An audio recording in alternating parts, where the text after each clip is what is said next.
আসসালামু আলাইকুম। ইতিমধ্যে আমরা বুটস্ট্র্যাপ ইউজ করে কিভাবে একটা ওয়েবসাইট বিল্ড করতে হয় সেটা আমরা শিখেছি। এখন থেকে আমরা সিএসএস এর জনপ্রিয় একটা ফ্রেমওয়ার্ক টেইলউইন্ড সিএসএস এইটা শেখা শুরু করব। সো আমরা সিএসএস এর জনপ্রিয় যে ফ্রেমওয়ার্কটা টেইলউইন্ড সিএসএস এটার অফিসিয়াল ওয়েবসাইটে আছি এবং এখানে আমরা সর্বশেষ যে ভার্সনটা ভার্সন 4.1 আমরা এইটা আজকে হচ্ছে একটু এক্সপ্লোর করার চেষ্টা করব। আমরা জানি সিএসএস এর সাথে যে সিএসএস এর যে ফ্রেমওয়ার্কটা টেইলউইন্ড সিএসএস এটা আসলে বর্তমান সময়ে খুবই ডিমান্ডেবল লাইক রিঅ্যাক্ট এর সাথে নেক্সট.জেএস এর সাথে আমরা হচ্ছে এই টেইলউইন্ড সিএসএস এর যে ফ্রেমওয়ার্কটা এটা ইউজ করতে পারি চাইলে। সো আমরা ফার্স্টে এই জিনিসটাকে এক্সপ্লোর করব, আমরা টেইলউইন্ড সিএলআইটা ইউজ করব। এরপরে হচ্ছে আমরা রিঅ্যাক্ট.জেএস এর সাথে নেক্সট.জেএস এর সাথে কিভাবে এটাকে হচ্ছে ইন্টিগ্রেশন করতে হয় এবং কাজ করতে হয় সেই জিনিসগুলো আমরা আস্তে আস্তে দেখব। তো এখানে আসলে আপনি বিস্তারিত অনেক কিছু পাবেন। এই ব্লগগুলো আসলে আর্টিকেলগুলো আপনাদেরকেই পড়তে হবে। আপনি যত বেশি পড়বেন তত বেশি জানবেন। সো এখানে আমরা দেখতেছি ইউটিলিটি ফার্স্ট সিএসএস ফ্রেমওয়ার্ক, মানে সিএসএস ফ্রেমওয়ার্ক বলতেছে but utility first CSS framework বলতেছে টেইলউইন্ড সিএসএস যে আমাদের ফ্রেমওয়ার্কটা এটা। এখানে আপনি ক্লাস বেসড কাজ করবেন সবকিছু, আপনাকে এক্সটার্নাল কোনো কিছুই দরকার নাই করার। আপনি চাইলে করতে পারবেন আলাদা ফাইলের মধ্যে করতে পারবেন, বাট আপনি যেখানে এইচটিএমএল করতেছেন এট এ টাইম এইচটিএমএল এর সাথে আপনি জাস্ট ক্লাস লিখে আপনি সিএসএস গুলোও করতে পারবেন। ওকে, সো আমরা ফার্স্টে হচ্ছে সিএসএসটা এখানে আমরা টেইলউইন্ড সিএসএসটা কিভাবে ইনস্টল করব। সো আমরা এখান থেকে যাই হচ্ছে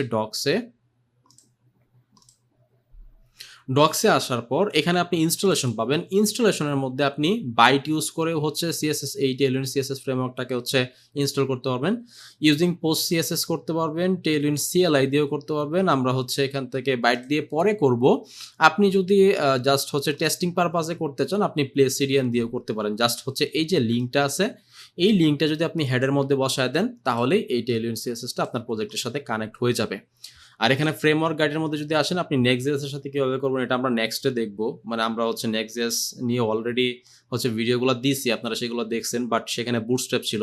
বাট আমরা হচ্ছে নেক্সট.জেএস এর সাথে কিভাবে টেইলউইন্ড সিএসএসটা ইন্টিগ্রেশন করতে হয় সেটা আমরা ফিউচারে দেখব। এখন আমরা যেটা দেখব সেটা হচ্ছে টেইলউইন্ড সিএলআই। আমরা হচ্ছে বুটস্ট্র্যাপে যেরকম এইচটিএমএল প্রজেক্ট করতাম, সিএসএস সাস এই সকল প্রজেক্টগুলো নিয়ে ফাইলগুলো নিয়ে, ঠিক সেম ভাবে টেইলউইন্ড সিএলআই বা টেইলউইন্ড সিএসএস ইউজ করে কিভাবে আমরা এইচটিএমএল এর প্রজেক্টগুলো করতে পারি সেটা আমরা এখন থেকে শেখা শুরু করব। সো ফার্স্টে আমরা টেইলউইন্ড সিএলআইটা কিভাবে ইনস্টল করতে হয় এই জিনিসটা দেখব। আমরা জাস্ট হচ্ছে এখান থেকে কি করব, এই যে আমাদের যে কমান্ডটা আছে টার্মিনাল, এই টার্মিনাল আমরা কোথায় পাবো দেখেন, আমরা এখানে একটা ফোল্ডার তৈরি করছি টেইলউইন্ড সিএসএস নামে। ওকে, সো এই ফোল্ডারের ভিতরে আমার একটা ফাইলস নামে ফোল্ডার আছে, এইটার ভিতরে আমরা জাস্ট কি করব ওপেন উইথ কোড দিব। আপনি যেই ফাইলের ভিতরে বা ফোল্ডারের ভিতরে কাজটা করবেন ওই ফোল্ডারের ভিতরে গিয়ে জাস্ট হচ্ছে এটা কি করবেন বিএস কোডে ওপেন করবেন। ওপেন করার পর আপনি এখান থেকে জাস্ট যদি এখানে আসেন এই যে টার্মিনাল নিউ টার্মিনাল দেন তাহলে এখানে একটা টার্মিনাল ওপেন হবে। সো আমরা এই জিনিসগুলো জানি যেহেতু আমরা অলরেডি রিঅ্যাক্ট এবং নেক্সট.জেএস শিখে আসছি। সো আমরা জাস্ট এখান থেকে কি করব npm ইনস্টল টেইলউইন্ড সিএসএস এবং টেইলউইন্ড সিএসএস সিএলআই। ওকে, জাস্ট আমরা এটা পুরোটা কি করব কপি করার পর এখান থেকে এখানে পেস্ট করলাম, এন্টার দিলাম, তাহলে কি হবে আমাদের এখানে একটা ফাইল ক্রিয়েট করবে, একটু সময় লাগবে। সো এটা ইনস্টল হোক। এরপরে আমাদের আরো কিছু ধাপ আছে, যেমন এখানে হচ্ছে এই যে এসআরসি ফোল্ডার থাকতে হবে। হ্যাঁ, সো আমাদের এখানে এসআরসি ফোল্ডারের ভিতরে input.css ফাইল থাকতে হবে। আমরা আসলে ওদের মতো করব না, কারণ আমরা HTML প্রজেক্টে বুটস্ট্র্যাপ ইউজ করে যেভাবে কাজগুলো করছি, এসএস ফোল্ডার ছিল, এসএস ফোল্ডারের ভিতরে সিএসএস ফাইল ছিল, আমরা যেরকম ভাবে করছি ওই রকম ভাবেই করব। আমরা থিম ফরেস্ট স্ট্যান্ডার্ড যেভাবে কাজ করে আমরা সেভাবেই করব। ওকে, দেখেন এখানে নোড মডিউলস ফোল্ডারটা চলে আসছে। এই জিনিসগুলো আমরা অলরেডি জানি। আর প্যাকেজ.json log.json এগুলো আমরা জানি। সো এখান থেকে দেখেন প্যাকেজ.json এর মধ্যে আমাদের কিছু কাজ করতে হবে, বাট এটা আমরা পরে, এখন না।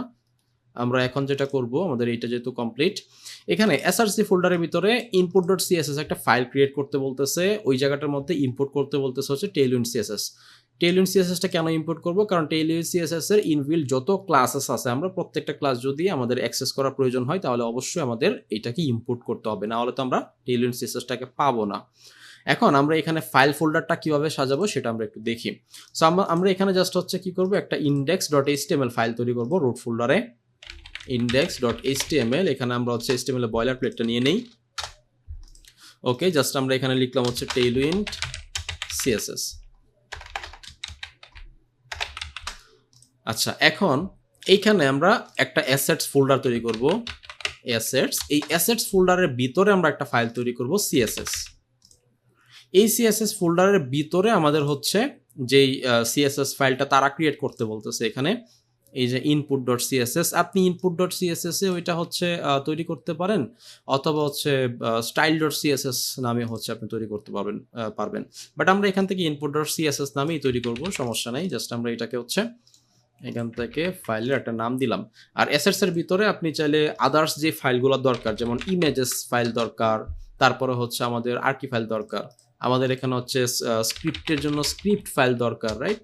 সো এখানে স্ক্রিপ্ট ফাইলটা আপনি নিতে পারেন, অথবা স্ক্রিপ্ট না মানে আমরা জেএস নামে অলরেডি দিয়ে আসছি, সো আমরা এখানে জেএস নামে দিব, সমস্যা নাই।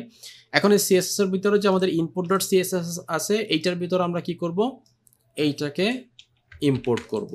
জাস্ট এটাকে ইম্পোর্ট করলাম, ওকে ফাইন, জাস্ট এটাকে ইম্পোর্ট করলাম। ইম্পোর্ট করার পর কাজ হচ্ছে আমাদের এখানে 3 নাম্বার স্টেপ, এই 3 নাম্বার স্টেপটাকে বলতেছে হচ্ছে কি, দেখেন npx tailwind css cli -i, মানে আমরা হচ্ছে ইনিশিয়ালাইজেশন করব এটাকে, হ্যাঁ। সো আমরা এখান থেকে জাস্ট এইভাবে না করে আমরা একটা কাজ করব, আমরা যেহেতু হচ্ছে থিম ফর স্ট্যান্ডার্ড ওয়েতে কাজ করতেছি, সো আমরা হচ্ছে ওইভাবেই করব, হ্যাঁ। সো আমরা এখানে আরেকটা কাজ করব, কাজটা হচ্ছে আচ্ছা এইটা যদি আমরা দেই তাহলে কি হয়, এইটা যদি আমরা আমাদের কমান্ড লাইনে দেই তাহলে কি হয় সেটা আমরা একটু দেখি। এখানে দিলাম, ওয়াচ করলাম, দেখেন এই জায়গাটার মধ্যে কিন্তু কিছুই হয় নাই, হ্যাঁ। এখানে কি বলতেছে, ডাজ নট এক্সিস্ট, মানে আমাদের এই যে এখানে এসআরসি ইনপুট সিএসএস এই ফাইলগুলোই তো নাই। আমরা এখানে কিন্তু এসআরসি ফোল্ডার তৈরি করি নাই, এসআরসি ফোল্ডারের ভিতরে ইনপুট ডট সিএসএস যে ফাইল ওইটাও কিন্তু তৈরি করি নাই। আপনারা যদি তৈরি করেন তাহলে হচ্ছে এটা কাজ করবে, এই কমান্ড লাইনটা তখন কাজ করবে। সো আমরা এই কমান্ড লাইনটাকে আমাদের মতো করে কাস্টমাইজ করে নিব, যেহেতু আমরা ফোল্ডারটাকেও আমাদের মতো করে স্ট্রাকচার করে নিছি। সো আমরা এখানে কি করব আসলে, আমরা এখানে যেটা করব, এই জায়গাটার মধ্যে আমাদের এই কমান্ড লাইনটাকে এভাবে নিব না, আমরা ডিরেক্ট হচ্ছে নোট ওপেন করব। নোট ওপেন করে এখানে কমান্ড লাইনটাকে নিয়ে আসলাম, এখানে বলতেছে npx এর মাধ্যমে tailwind cli-টাকে আমরা হচ্ছে রান করব, দেন হাইফেন ইনিট করব এসআরসি ফোল্ডারের ভিতরে, তারপরে হচ্ছে ইনপুট ডট সিএসএস যে ফাইলটা আছে ওই ইনপুট ডট সিএসএস ফাইলটাকে সে কি করবে, এখান থেকে সোর্সের ভিতর থেকে ইনপুট ফাইলটাকে সে হচ্ছে জাস্ট এখান থেকে রান করবে, রান করে সে এটার যে আউটপুটটা ওই আউটপুটটা নিয়ে যাবে হচ্ছে আউটপুট ডট সিএসএস ফাইল, এই ফাইলের ভিতরে। এখন আমাদের এখানে হচ্ছে এসআরসি ফোল্ডার নাই, আমাদের এখানে কি ফোল্ডার আছে, আমাদের এখানে আছে হচ্ছে এই যে অ্যাসেটস ফোল্ডার। সো আমাদেরকে যেটা করতে হবে, এই অ্যাসেটস ফোল্ডারটাকে ফার্স্টে ধরায় দিতে হবে। সো আমরা এখান থেকে জাস্ট এই যে অ্যাসেটসটা ধরায় দিলাম, এখানে ASSETS অ্যাসেটস এর ভিতরে আমাদের একটা ফাইল আছে সিএসএস ফাইলের ভিতরে আমাদের একটা ফাইল আছে input.css, দেখেন এই যে এখানে সিএসএস input.css। ওকে, এখন এইটা এখান থেকে রান করবে, এখান থেকে হচ্ছে প্রসেস হয়ে এই input.css ফাইলটা প্রসেস হয়ে আউটপুটটা কোথায় দেবে, মানে আমাদের যে আউটপুটটা আসবে সেই আউটপুটটা আমরা কোথায় নিয়ে রাখবো সেটা আমরা জাস্ট এখান থেকে বলবো যে assets/css output.css -watch, এখান থেকে সে ডিরেক্টলি প্রতিবার ওয়াচ করবে, আপনাকে বারে বারে এই কমান্ডটা চালানোর দরকার নেই, হ্যাঁ।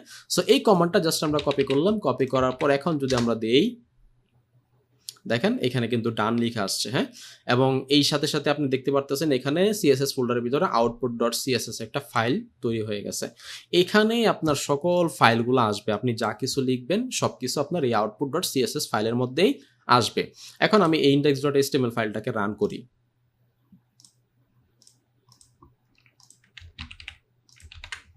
ওকে রান করলাম, আমরা এখানে দেখতে পাচ্ছি যে আমাদের কোনো কিছু নাই, একদমই ব্ল্যাঙ্ক।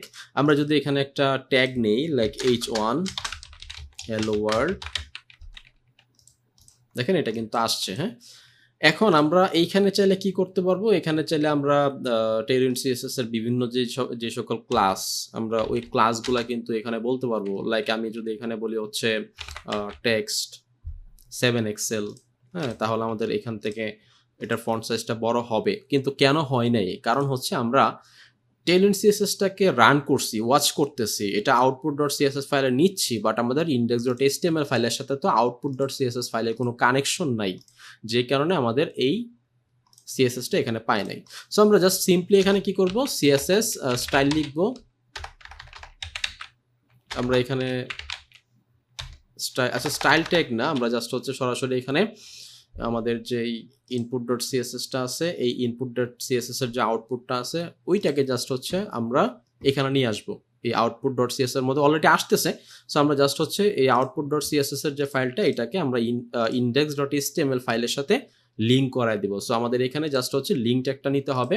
সো আমরা এখান থেকে লিঙ্ক নিলাম সিএসএস এইটা। আর এই সিএসএসটা আমাদের কোত্থেকে আসতেছে? এটা আসতেছে হচ্ছে অ্যাসেটস ফোল্ডার, সিএসএস ফোল্ডার, দেন হচ্ছে আউটপুট, ইনপুট না, হ্যাঁ ইনপুটের মধ্যে তো আমরা হচ্ছে ইম্পোর্ট করছি আমাদের টেইলউইন্ড সিএসএসটাকে, আর ওইটাকে সে এখান থেকে ওয়াচ করে কোথায় নিয়ে আসতেছে? আউটপুট ডট সিএসএস এর মধ্যে। ওকে, সো এবার যদি আমরা দেখি, দেখেন আমাদের ফন্ট সাইজ কিন্তু, আচ্ছা আমরা কোথায় চলে গেলাম, ফন্ট সাইজ কিন্তু বড় হয়ে গেছে। আপনি যদি এখানে ব্যাকগ্রাউন্ড দেন, লাইক হচ্ছে এখানে আমি দিলাম হচ্ছে যে ভিজি রেড, হ্যাঁ রেডের বিভিন্ন ভেরিয়েশন হইতে পারে। সো আপনি এখানে 500 যদি দেন, দেখেন এখানে কিন্তু আচ্ছা এখানে এই যে ব্যাকগ্রাউন্ডটা চলে আসছে, হ্যাঁ ওকে। এখন এইখানে আমরা আপাতত হচ্ছে যেই সিস্টেমটা ছিল টেইলউইন্ড সিএলআই ইনস্টল করার যে সিস্টেমটা ছিল, আমরা এটাকে ইনস্টল করলাম। আমরা ভিডিওটাকে লং করতে চাচ্ছি না। আমরা নেক্সট ক্লাসে এইখানে প্রজেক্টের বিভিন্ন সেট আপগুলো দেখবো। আমাদের এখানে এই যে এখানে যে কমান্ডটা দিলাম, এই কমান্ডটাকে আমরা এখানে প্যাকেজ ডট জেসনের মধ্যে সেভ করে রাখবো, যেন আমরা হচ্ছে সরাসরি একটা সিঙ্গেল কমান্ড দিলেই বারবার হচ্ছে আমাদের এটা রান করতে না হয়। কারণ আপনি যদি এটা কেটে দেন, কেটে দিলে কি হবে? কেটে দেওয়ার পর আপনাকে এই যে কমান্ডটা দিলেন ওই কমান্ডটা আবার দিতে হবে, বাট এটা তো আপনার মনে নাও থাকতে পারে, তাই না? সো এই কমান্ডটাকে আমরা সেভ করে রাখবো এখান থেকে একটা জায়গায়। সো এটা আমরা হচ্ছে নেক্সট ক্লাসে দেখবো।